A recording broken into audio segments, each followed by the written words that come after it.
जय श्री राम दोस्तों। मैं विश्वनाथ प्रताप सिंह आज एक नए विषय को लेकर आया हूँ। वो विषय है भक्त और भगवान के बीच का, और उसमें हमें भी सीख मिलती है। आइए हम जो हमारे पीछे तस्वीर है उसमें लोक माता अहिल्याबाई जी की है, जिन्होंने भारत देश के लिए अपूर्व बलिदान दिए हैं। इसको हम गूगल में सर्च कर सकते हैं, यूट्यूब में देख सकते हैं। अब हम अपने विषय की ओर चलते हैं। तो एक भगवान का भक्त था। बहुत अचानक से यमुना जी में बाढ़ आ गई और वो उस बाढ़ में बहने लगा।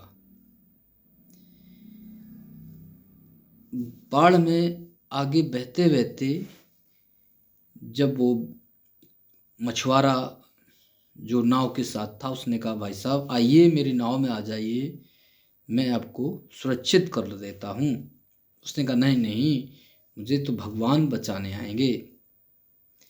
दूसरी ओर वो कुछ और दूर बढ़ता है तो पेड़ की एक जड़ से टकराता है।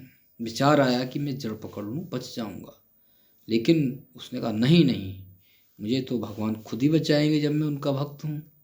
फिर वो आगे बढ़ता है, डूबने लगता है। उस समय भी कोई व्यक्ति किनारे से रस्सी फेंकता है, कहता है, भाई साहब रस्सी पकड़ लीजिए, मैं आपको निकाल लेता हूँ।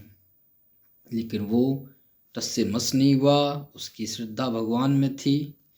उसने कहा, नहीं नहीं, मैं रस्सी भी नहीं पकड़ूंगा, मुझे तो बचाने आएंगे तो भगवान ही आएंगे।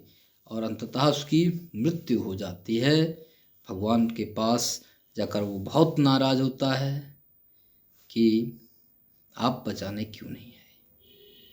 तो इस कहानी से हमें क्या सीख मिलती है?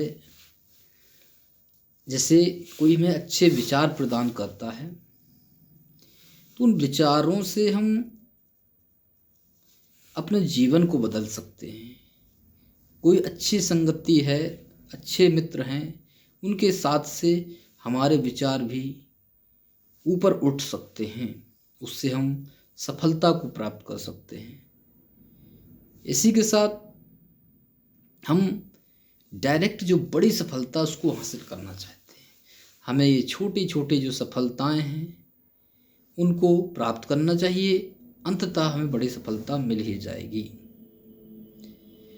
तो वहाँ ईश्वर ने भी भक्त से कहा कि जो भी स्वरूप हैं, जो भी हमने भेजे वो आपके लिए, वो हमारे ही स्वरूप थे। व्यक्ति भी हमारे द्वारा निर्मित है, जड़ वो भी हमारे द्वारा ही निर्मित है, और जो अंतिम में व्यक्ति ने रस्सी फेंकी वो हमने ही पहुंचाई थी, लेकिन आपने स्वीकार नहीं किया। इसी तरह हम भी कई ऐसी चीज़ें हैं जो हमारे जीवन में बदलाव कर सकती हैं, पर हम उसको स्वीकार नहीं करते हैं और उसका दोषारोपण करते रहते हैं। तो हमें अपने आप को बदलना चाहिए, अच्छी संगति, अच्छे विचारों को स्वीकार करना चाहिए। जरूर हमें सफलता मिलेगी, ऐसा विश्वास है। आप सबको वंदे मातरम, जय श्री राम। फिर मिलते हैं किसी अगले विषय को लेकर।